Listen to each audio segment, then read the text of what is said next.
اعوذ باللہ من الشیطان الرجیم بسم اللہ الرحمن الرحیم وَإِذْ قَالَتِ الْمَلَائِكَةُ، اور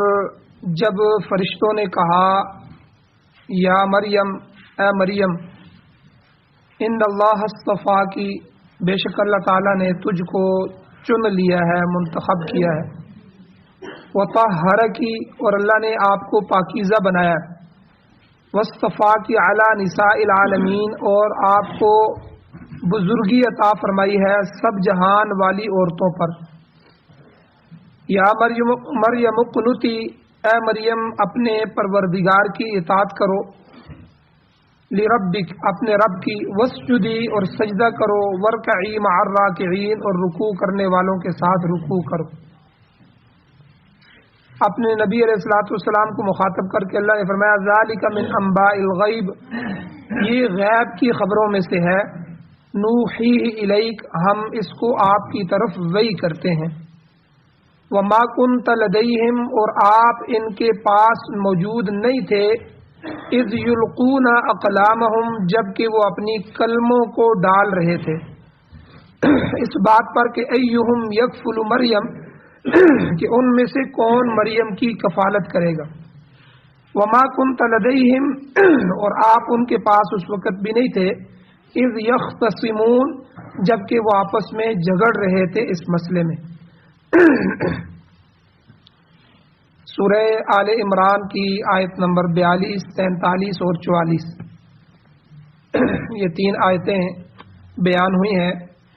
ان کا ترجمہ آپ نے سماعت فرمایا۔ ان میں سے درس کا جو آدھا حصہ ہے پہلے گزر چکا ہے، اور باقی آدھا حصہ آج کے درس میں بیان کیا جائے گا۔ پچھلے درس کا خلاصہ یہ ہے کہ حضرت مریم کو فرشتوں نے آ کر مخاطب کیا اور فرشتوں نے بات کی، اذ قالت الملائکۃ یا مریم، فرشتوں نے کہا کہ اے مریم۔ یہاں پر ایک مسئلے میں گفتگو ہوئی تھی پچھلے درس میں کہ فرشتے غیر نبی سے بھی کلام کرتے ہیں کہ نہیں کرتے، تو اس کی وضاحت فرمائی گئی تھی کہ فرشتے جس طرح انبیاء سے گفتگو کرتے ہیں، کبھی کبھار غیر نبی سے بھی گفتگو کرتے ہیں۔ انبیاء سے فرشتوں کا جو کلام ہوتا ہے اس کی حیثیت وحی کی ہوتی ہے، اللہ کی طرف سے پیغام ہوتا ہے، شریعت کے احکام ہوتے ہیں، وحی ہوتی ہے، وہ فرشتے لے کر انبیاء کے پاس آتے ہیں۔ لیکن جو غیر نبیوں سے کلام کیا جاتا ہے وہ الہام کی بھی صورت ہو سکتی ہے، اور اللہ کی طرف سے خصوصی فضل ہوتا ہے، وہ وحی نہیں ہوتی۔ اور اس کے بارے میں 4 واقعات میں نے بیان کیے تھے، مختصراً اشارہ کرتا ہوں۔ سب سے پہلے حضرت موسیٰ علیہ السلام کی والدہ کہ قرآن پاک نے کہا وَأَوْحَيْنَا إِلَىٰ أُمِّ مُوسَىٰ، ہم نے پیغام بھیجا موسیٰ علیہ السلام کی ماں کی طرف۔ جب موسیٰ علیہ السلام کو فرعون قتل کرنے لگا اور اس نے یہ کہا کہ جتنے بھی لڑکے پیدا ہوں گے ان سب لڑکوں کو قتل کر دیا جائے، کیونکہ نجومیوں نے اس کو کہا تھا کہ آپ کی سلطنت میں ایک ایسا بچہ پیدا ہونے والا ہے، لڑکا، جو بڑا ہو کے آپ کی حکومت کو ختم کرے گا۔ تو اس نے سب لڑکوں کو قتل کروانا شروع کر دیا۔ تو موسیٰ علیہ السلام بھی اسی سال پیدا ہوئے۔ اب اس نے موسیٰ علیہ السلام کی والدہ گھبرا گئی، چونکہ یہ عام بچہ نہیں تھا، اللہ نے اس کو نبی بنانا تھا اور اس سے فرعون کو ختم کروانا تھا اور بنی اسرائیل کو لے کے جانا تھا، اور اللہ نے صاحب کتاب اور صاحب شریعت اس کو بنانا تھا، تورات دینی تھی۔ تو اس لیے اللہ نے موسیٰ علیہ السلام کی اس بچے کی حفاظت فرمائی۔ تو ان کی ماں کو یہ کہا گیا، فرشتوں نے آ کے کہا کہ آپ اس طرح کریں، آپ اس کو دودھ پلائیں، ان ارضعیہ فاذا خفتی علیہ، لیکن جب آپ کو خوف ہو جائے کہ دشمن اس کو ختم کرے گا اور آپ پکڑی جائیں گی تو فالقیہ فی الیم، اس کو دریا میں ڈال دیں، بچے کو دریا میں ڈال دیں، پھر ہم جانے ہمارا کام جانے۔ اسی طرح ہوا، جب ان کو خوف ہوا انہوں نے دریا میں ڈال دیا، اور یہ بچہ فرعون کے مال کے ساتھ جا کے لگا۔ فرعون کی بیوی جو حضرت آسیہ تھیں، وہ اس وقت دریا کے کنارے تھیں، تو انہوں نے اس کو اٹھوا لیا۔ فرعون قتل کرنے لگا تو وہ کہنے لگی دیکھو ہماری اولاد کوئی نہیں ہے، اس بچے نے کیا بگاڑنا ہے تمہارا، اس کو چھوڑ دو باقی تم دیکھو. تو اس بچے کو بہرحال چھوڑ دیا گیا. اللہ نے موسیٰ علیہ السلام کو فرعون کے محل میں پھر پالا. تو یہ حضرت موسیٰ علیہ السلام کی والدہ سے بھی فرشتوں نے کلام کیا تھا, یہ نبیہ نہیں تھی. اسی طرح یہاں اس آیت میں جس طرح حضرت مریم, دوسرا واقعہ حضرت مریم رضی اللہ تعالیٰ عنہ کے ساتھ فرشتوں نے آ کر کلام کیا, بالاتفاق وہ بھی نبی نہیں تھی, کیونکہ قرآن مجید میں اللہ نے وضاحت کے ساتھ فرما دیا وما ارسلنا من قبلک, اے میرے محبوب کہ آپ سے پہلے ہم نے نہیں بھیجے الا رجالا, مگر مرد بھیجے ہیں, نوحی الیہم, جن کی طرف ہم وہی کرتے تھے کہ یعنی جتنے نبی بھی آپ سے پہلے آئے ہیں وہ سارے کے سارے مرد تھے, کوئی عورت نبی نہیں آئی. تو یہ قرآن کی آیت کے کہنے کا مقصد ہے. تو اس لیے یہاں دوسرا واقعہ یہ ہے کہ حضرت مریم سے بھی فرشتوں نے کلام کیا. تیسرا واقعہ حضرت ابراہیم علیہ السلام کی بیوی حضرت سارہ رضی اللہ تعالیٰ عنہ ہے کہ حضرت ابراہیم علیہ السلام نے جب اللہ سے اولاد مانگی, آپ کو جب اسماعیل علیہ السلام کی خوشخبری سنائی گئی اور اسحاق علیہ السلام کی خوشخبری سنائی گئی, تو اس وقت حضرت سارہ جو تھیں وہ حضرت ابراہیم علیہ السلام کے ساتھ کھڑی تھیں اور فرشتوں نے مخاطب ہو کے ان کو بھی خوشخبری سنائی. تو یہ تیسرا واقعہ قرآن پاک میں موجود ہے. چوتھا واقعہ حدیث میں آتا ہے, حضرت عمران ابن حسین رضی اللہ تعالیٰ عنہ, ایک صحابی ہیں, یہ بیمار ہوئے اور اتنے شدید بیمار ہوئے کہ اس بیماری میں انہوں نے اتنا صبر کیا کہ اللہ کے فرشتے آ کر ان کو سلام کرتے تھے. حدیث میں آتا ہے ان کو سلام کرتے تھے. تو یہ 4 واقعے میں نے پیچھے بیان کیے تھے کہ فرشتے کبھی غیر نبی سے بھی کلام کر سکتے ہیں, یہ ممنوع نہیں ہے, یہ روا ہے, جائز ہے, اور قرآن پاک اور حدیث میں اس کے واقعات موجود ہیں. لیکن یہ بات بھی ضروری ہے کہ نبیوں کے پاس جو فرشتے آتے ہیں وہ ہمیشہ وہی لے کر آتے ہیں, اللہ کا پیغام لے کر آتے ہیں, اور جو فرشتوں کے علاوہ کسی کے جو ہے نبیوں کے علاوہ کسی کے پاس فرشتے آتے ہیں وہ وہی لے کے نہیں آتے, بلکہ اللہ کی طرف سے ایک اعزاز ہوتا ہے, ضروری پیغام ہوتا ہے, وہ لے کے آتے ہیں. اس کے بعد حضرت مریم رضی اللہ تعالیٰ عنہ کے 3-4 مناقب فرشتوں نے بیان فرمائے کہ اے مریم, اللہ نے آپ کو چنا ہے, آپ ایسی لڑکی نہیں ہیں. آپ کی ماں نے منت مانی تھی کہ میرے پیٹ میں جو بھی حمل ہے, جو بھی اللہ پیدا ہوگا, میں اس کو بیت المقدس کی خدمت کے لیے وقف کروں گی. تو اس لیے آپ کو اللہ نے جو ہے ان کے بطن سے پیدا فرمایا, تو آپ کوئی عام لڑکی نہیں ہے. ان اللہ اصطفا کی, اللہ نے آپ کو چن لیا ہے, اور آپ بیت المقدس اللہ کے گھر کی خدمت کے لیے چنی ہوئی ہیں.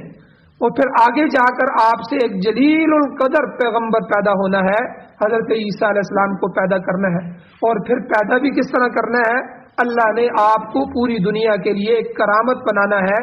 آپ کے پیٹ سے بغیر آپ کے خاوند کے آپ کی شادی بھی نہیں ہوگی, کسی بشر نے آپ کو چھوا نہیں ہوگا, بغیر کسی چھوئے کے آپ کے پیٹ سے اللہ اس نبی کو پیدا کریں گے اور اپنی قدرت سے پیدا کریں گے پوری دنیا کے سامنے. پھر حضرت عیسیٰ علیہ السلام کو اللہ نے, تو یہ ان اللہ اصطفا کی,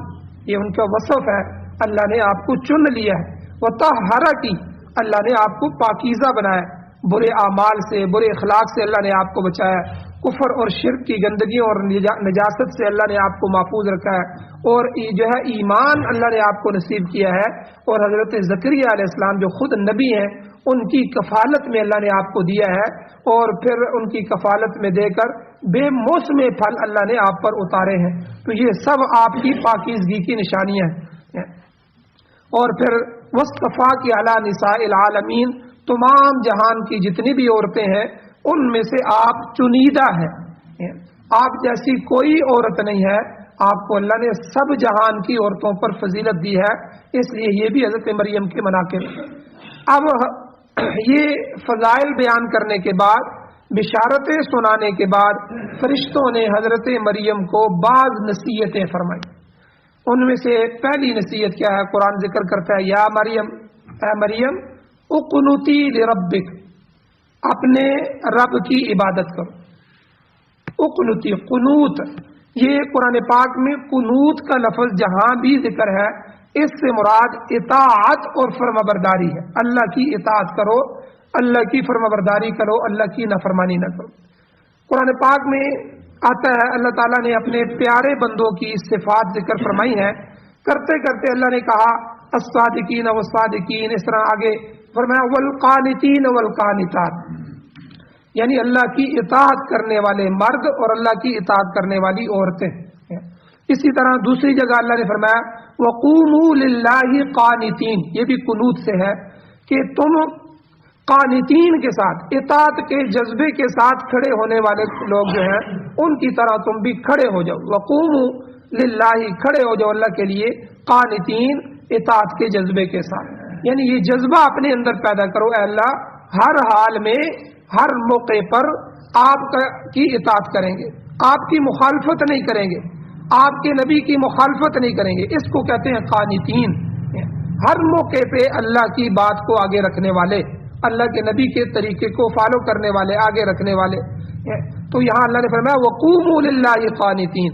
قناعت کے جذبے سے، اللہ کی اطاعت کے جذبے سے اللہ کے سامنے اللہ کے لیے کھڑے ہو جاؤ۔ اسی طرح اسی صورت کے پیچھے گزر چکا ہے، اللہ نے متقین کی ایک فہرست بیان فرمائی، تو جن لوگوں کو اس میں شامل کیا اس میں صابرین اور صادقین کے بعد اللہ نے الصابرین والصادقین والقانتین پیچھے فرمایا، یعنی اللہ کی جو متقی بندے ہیں ان کی جو صفتیں ہیں، صبر کرنے والے ہیں، والصادقین سچے ہیں، ہمیشہ سچ بولنے والے ہیں، کبھی جھوٹ نہیں بولتے، والقانتین ہمیشہ اللہ کے اطاعت گزار ہیں، ان لوگوں کو بھی اللہ نے متقین کی فہرست میں شامل فرمایا۔ تو بہرحال اللہ نے پہلی نصیحت حضرت مریم کو فرمائی کہ اقنتی لربک، اپنے رب کی فرمانبرداری کیجیے، اور اس کے بعد فرمایا واسجدی وارکعی مع الراکعین، سجدہ کرو اور رکوع کرو رکوع کرنے والوں کے ساتھ۔ یہاں پر سجدے کو پہلے ذکر کیا اور رکوع کو بعد میں ذکر کیا، حالانکہ رکوع پہلے ہوتا ہے سجدہ بعد میں ہوتا ہے۔ اس کی توجیہ جو ہے مفسرین اکرام نے مختلف فرمائی ہے، خصوصاً امام بیضاوی رحمۃ اللہ علیہ فرماتے ہیں کہ جن دو چیزوں کے درمیان حرف واو آ جائے، واو کے ساتھ ان چیزوں کو اکٹھا کیا جائے، اس میں ترتیب کو ملحوظ نہیں رکھا جاتا، ترتیب کو نہیں دیکھا جاتا، اس لیے سجدے اور رکوع کے آگے پیچھے آ جانے سے کوئی فرق نہیں پڑتا، تاہم نماز پڑھتے وقت ہم پہلے رکوع کریں گے اور پھر اسی طریقے پر عمل کیا جائے گا کہ بعد میں سجدہ ادا کیا جائے گا۔ اسی طرح دوسری تفسیر امام بیضاوی رحمۃ اللہ علیہ کی ہی ہے، وہ فرماتے ہیں کہ وسجدی سے مراد مکمل نماز پڑھنا ہے، چونکہ سجدہ نماز کا ایک اہم رکن ہے، اس لیے صرف اس کا ذکر کر کے پوری نماز مراد لی گئی۔ بعض اوقات صرف تسبیح کو کہہ کر تسبیح کا نام لے کے پوری مراد جو ہے نماز لی جاتی ہے۔ اسی طرح جیسے وقوف عرفہ ہے، ٹھیک ہے، وقوف عرفہ کا نام لے کر پورا حج مراد دیا جاتا ہے، حالانکہ وقوف عرفہ کے علاوہ بھی بہت سے رکن ہیں۔ تو اسی طرح نماز کی بعض دفعہ بڑے عمل کو کہ سجدہ کرو اللہ کے سامنے، تو سجدہ کرنے سے مراد کیا لی جاتی ہے کہ پوری نماز پڑھو، وقت پر نماز پڑھو۔ اور اسی طرح امام صاحب فرماتے ہیں، امام ابو حنیفہ رحمۃ اللہ علیہ، کہ سجدہ سے مراد یہاں پر نماز ہے اور رکوع سے مراد خشوع خضوع ہے، گویا عاجزی کرو عاجزی کرنے والوں کے ساتھ۔ تو آپ کے مطابق پورے جملے کا مفہوم یہ ہوگا کہ نہایت نماز جو ہے نہایت خشوع خضوع اور عاجزی کے ساتھ ادا کرو۔ اور بعض مفسرین فرماتے ہیں کہ یہودیوں کے اندر یہ طریقہ رائج تھا کہ سجدہ پہلے کرتے تھے اور رکوع بعد میں کرتے تھے، اس لیے اللہ تعالیٰ نے یہاں پر یہی ترتیب ملحوظ رکھی، چونکہ مخاطب اہل یہود ہے، اس لیے اللہ نے انہی کو مخاطب کیا۔ اور بعض دوسرے مفسرین فرماتے ہیں کہ یہودی سجدہ تو اہتمام کے ساتھ کرتے تھے مگر رکوع کی پرواہ نہیں کرتے تھے، رکوع جلدی جلدی کرتے تھے، اس لیے اللہ تعالیٰ نے خاص طور پر ہدایت کی کہ رکوع کرو رکوع کرنے والوں کے ساتھ، اس میں کوتاہی نہ کرو۔ اور یہاں ایک بات یاد رکھیں، آج کے دور میں بھی بعض لوگ رکوع کا خیال نہیں کرتے، آپ نے دیکھا ہوگا رکوع میں ابھی پوری طرح نیچے نہیں جاتے کہ اوپر کھڑے ہو جاتے ہیں، یاد رکھیں جب تک اعضاء سکون کی حالت میں نہ ہو جائیں، رکوع میں گئے تو اعضاء بالکل سکون کی حالت میں ٹھہر نہیں جائیں گے، اس وقت تک رکوع مکمل نہیں ہوگا۔ پھر رکوع میں جا کے 3 تسبیحات بھی کہنی ہے، تو کم از کم ہے، ورنہ 5 دفعہ 7 دفعہ 9 دفعہ یہ تسبیحات کہی جائیں، لیکن کم از کم 3 دفعہ وہ تسبیحات کہی جائے۔ لیکن ہم کئی ساتھیوں کو دیکھتے ہیں اس طرح نیچے گئے فوراً اوپر چلے گئے، اب نہ تو وہ سکون سے رکوع ہوا اب نہ ہی اس میں تسبیحات پڑھی گئی، پتہ نہیں کس طرح وہ پڑھ لیتے ہیں، تو بہرحال جو ہے وہ نماز برباد ہوگی، نماز ضائع ہوگی۔ تو اس لیے یہاں جو ہے اہتمام کے ساتھ اللہ تعالیٰ نے فرمایا کہ اہتمام کے ساتھ رکوع کرو، پوری طرح رکوع ادا کرو، ٹھیک ہے، پیٹھ کو پوری طرح ہموار ہونے دو، اور رکوع میں نہ رکوع سے سیدھا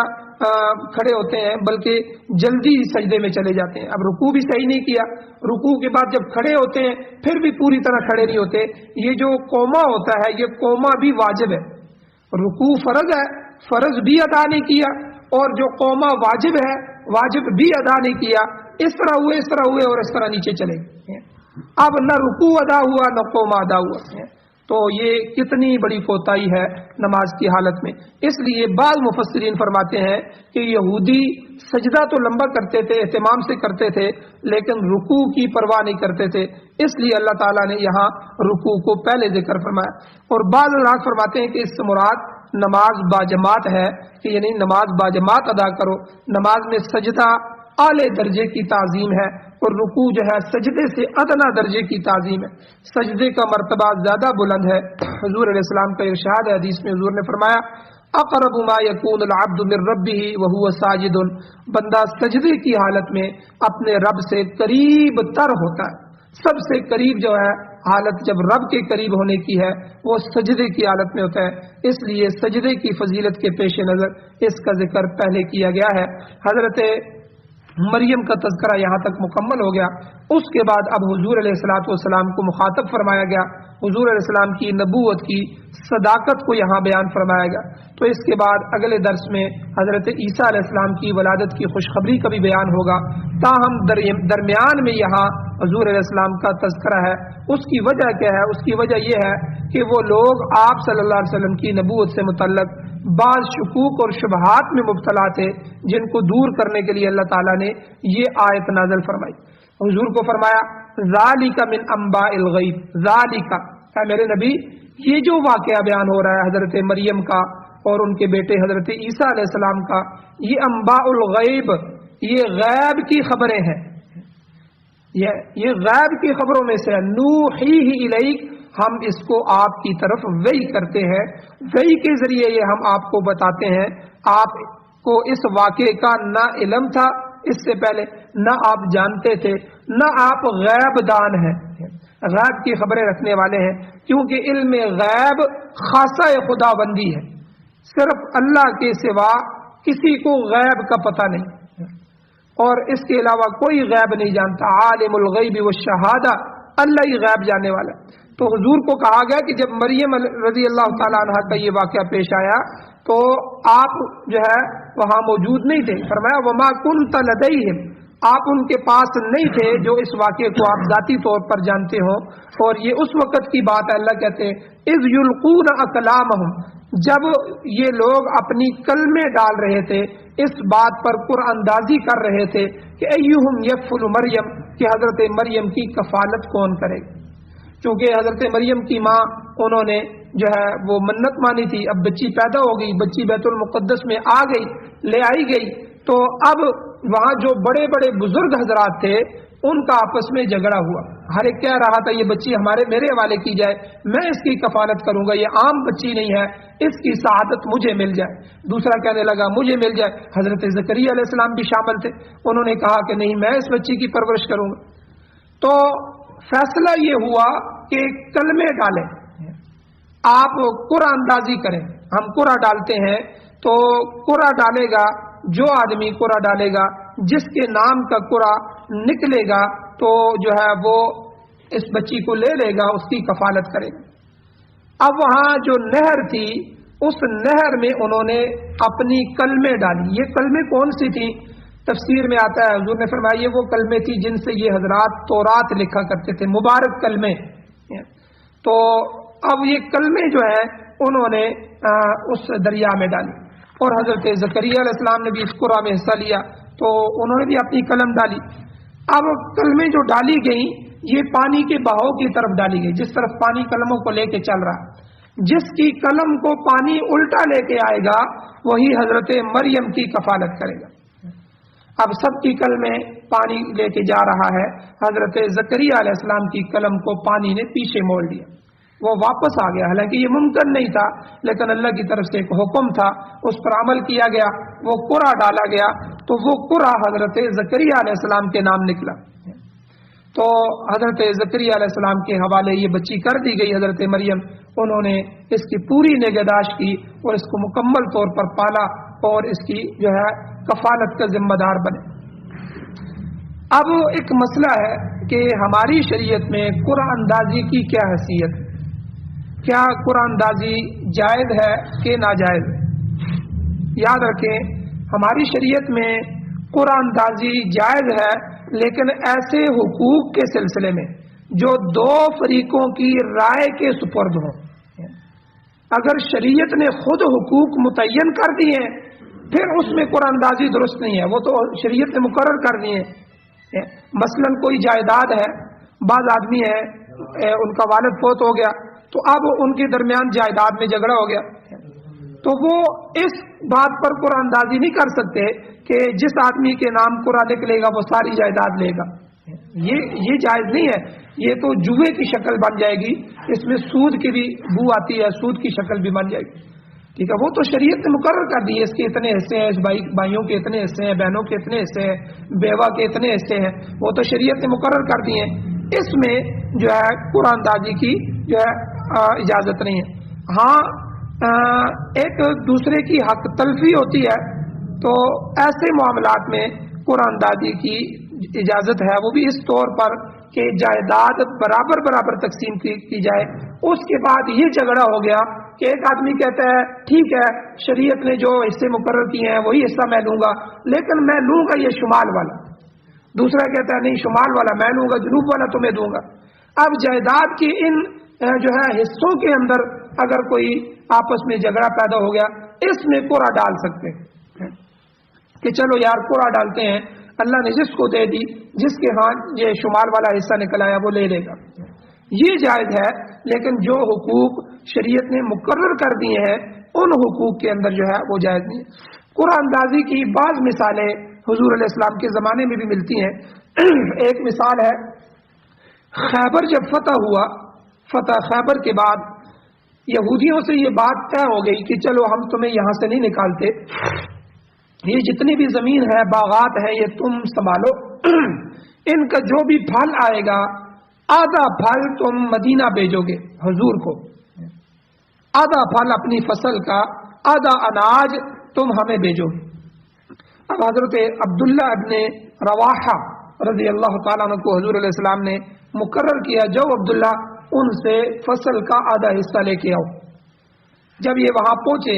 تو حضرت عبداللہ ابن رواحہ رضی اللہ تعالیٰ عنہ نے کہا کہ بھائی لے آؤ، سارے ڈھیر لگاؤ ادھر۔ اب انہوں نے سب ڈھیر لگا دی، تو انہوں نے برابر برابر دو حصوں میں جو ہے وہ تقسیم کر دیا اناج۔ اب انہوں نے برابر جب تقسیم کیا، اب ان کو کہا کہ بھائی جون سا حصہ تم چاہو وہ اٹھا لو، تو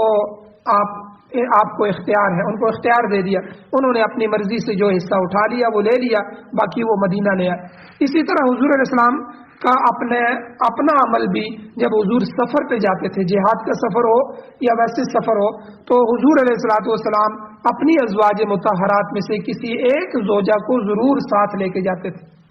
ایک بیوی کو۔ اب حضور کی 11 بیویاں تھیں، سب کو تو نہیں لے جا سکتے، اب ہر ایک کی خواہش ہوتی کہ میں حضور کے ساتھ جاؤں۔ اس موقع پہ جو ہے حدیث میں آتا ہے کہ حضور علیہ الصلوۃ والسلام قرعہ ڈالتے تھے،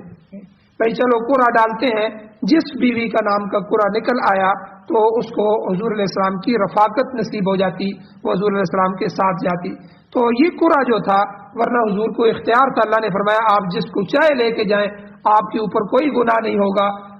لیکن آپ انصاف ہی کرنے والے ہوں گے، آپ بے انصافی پر نہیں ہوں گے۔ لیکن اس کے باوجود حضور ان کی تالیف قلب کے لیے جو ہے قرعہ ڈالتے تھے۔ اور اسی طرح جو ہے امام ابو حنیفہ رحمۃ اللہ علیہ فرماتے ہیں اگر نسب میں کوئی تنازع پیش آ جائے کہ یہ بچہ کس کا ہے، ٹھیک ہے، ایک نومولود بچہ ہے، اس میں فیصلہ قرآن اندازی سے نہیں کیا جا سکتا، ٹھیک ہے۔ اسی طرح حضرت یونس علیہ السلام کا واقعہ بھی آتا ہے کشتی والا قرآن پاک میں، کہ وہ جب کشتی میں سوار ہوئے، یہاں بستی سے نکلے تو کشتی ڈاواں ڈول ہونے لگی طوفان میں، تو انہوں نے کہا کہ بھئی کوئی آدمی ہے جس سے اللہ کی کوئی نافرمانی ہو گئی ہے، کوئی وجہ ہو گئی ہے کہ جس کی وجہ سے یہ کشتی اس طرح کر رہی ہے کہ بھئی وہ خود دریا میں چھلانگ لگا دے تاکہ سب بچ جائیں۔ اب انہوں نے کہا کہ اچھا قرا ڈالتے ہیں، قرا جب ڈالا گیا تو قرا حضرت یونس علیہ السلام کے نام نکلا۔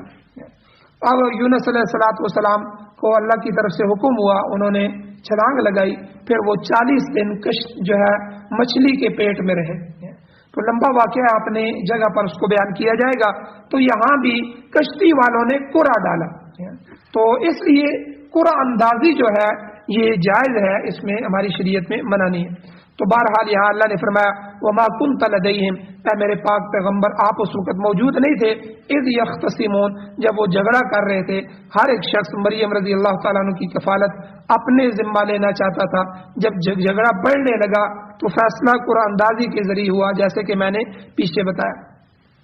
اور آپ کو حضور کو یہ بتایا گیا کہ یہ باتیں نوحی الیک، ہم نے وحی کے ذریعے آپ کو بتاتے ہیں، آپ بے نفس ہی وہاں موجود نہیں تھے، نہ آپ عالم الغیب ہیں۔ یاد رکھیں حضور عالم الغیب نہیں ہے، علم غیب خاصہ خداوندی ہے۔ تو حضرت موسیٰ علیہ السلام کا واقعہ جب اللہ نے بیان فرمایا تب بھی فرمایا وما كنت بجانب الطور، اے نبی آپ اس وقت تو طور پر تو نہیں کھڑے تھے۔ یہ موسیٰ علیہ السلام کا واقعہ آپ کو کس نے بتایا؟ ہم نے وحی کے ذریعے آپ کو قرآن مجید میں بتایا ہے۔ جب یہ واقعہ پیش آیا کہ وہ کوہ طور پر کتاب لینے گئے اور کیا کیا واقعہ پیش آیا پیچھے سورہ بقرہ میں گزر چکا ہے، تو اللہ کہتے ہیں اے میرے نبی آپ جو ہے غیب جاننے والے نہیں، عالم الغیب نہیں ہے، ٹھیک ہے۔ تو اس لیے جو چیزیں آپ کو دی گئی ہیں، جو علم دیا گیا ہے، وہ سب کا سب جو ہے وحی کے ذریعے دیا گیا ہے۔ اور یہ بات بھی یاد رکھیں، یہ عقیدہ رکھنا بھی ضروری ہے کہ سارے جہان میں سے سب سے زیادہ علوم وہ حضور علیہ السلام کو عطا فرمائے گئے، لیکن یہ عطائی ہیں، اللہ کی طرف سے عطا کیے گئے ہیں، حضور خود ان علوم کو جانتے نہیں تھے۔ حضور علیہ السلام غیب جاننے والے نہیں ہیں، اس لیے ہمارے ہاں بعض طبقہ کہتا ہے حضور عالم الغیب ہے، یا رسول اللہ مدد، کہتے ہیں وہاں وہ یہاں بھی موجود ہیں، ہماری باتیں بھی سننے والے ہیں، ہماری مجلس میں بھی موجود ہیں، ٹھیک ہے۔ جس طرح اللہ حاضر ناظر ہے وہ بھی حاضر ناظر ہے، ٹھیک ہے۔ یاد رکھیں یہ شرکیہ عقیدہ ہے، یہ عقیدہ درست نہیں ہے۔ اس لیے حضور علیہ السلام کو غیب کی خبریں ضرور دی گئیں، بے شمار علم عطا کیا گیا، لیکن حضور علیہ الصلوۃ والسلام عالم الغیب نہیں تھے۔ تو یہاں اس آیت سے یہ بات بھی، یہ مسئلہ بھی ثابت ہو رہا ہے۔ اللہ جل شانہ سے دعا ہے اللہ ہمیں عمل کی توفیق عطا فرمائے، آمین۔ الحمدللہ رب العالمین والعاقبۃ للمتقین والصلاۃ والسلام علی رسولہ النبی الامی الکریم۔ اللهم ربنا آتنا في الدنيا حسنة وفي الآخرة حسنة وقنا عذاب النار، رب اغفر وارحم وأنت خير الراحمین۔ یا اللہ ہماری کمیوں کوتاہیوں کو معاف فرمائیے، درگزر فرمائیے، صغیرہ کبیرہ گناہوں کو معاف فرمائیے۔ یا اللہ قرآن و سنت سے محبت نصیب فرمائیے، قرآن و سنت کو پڑھنے، سننے، سمجھنے، یا اللہ اس پر عمل کرنے، اس کی اشاعت کرنے، یا اللہ اس کو پوری دنیا میں یا اللہ پھیلانے کی توفیق عطا فرمائیے۔ ہماری اولاد و نسلوں کو اس خدمت کے لیے قبول فرمائیے، یا اللہ ہمیں محروم نہ فرمائیے۔ یا اللہ قرآن و سنت کو بطور آئین، بطور دستور، بطور ضابطہ حیات ہمیں نصیب فرمائیے۔ یا اللہ جب تک زندگی ہو عزت والی، وقار والی، ایمان والی، خاتمہ بالخیر والی زندگی نصیب فرمائیے۔ جب موت آئے تو سعادت شہادت والی موت نصیب فرمائیے۔ یا اللہ جو بیمار ہیں ان کو شفا عطا فرمائیے، جو مقروض ہیں ان کے قرضوں کے پورا کرنے کے اسباب پیدا فرمائیے۔ یا اللہ جو ایمان کی حالت سے اس دنیا سے جا چکے ہیں ان سب کی بخشش فرمائیے۔ یا اللہ ہم سب کی حاجات کو غیب کے خزانوں سے پورا فرمائیے۔ صلی اللہ تعالی علی خیر خلقہ محمد وآلہ واصحابہ اجمعین برحمتک یا ارحم الراحمین۔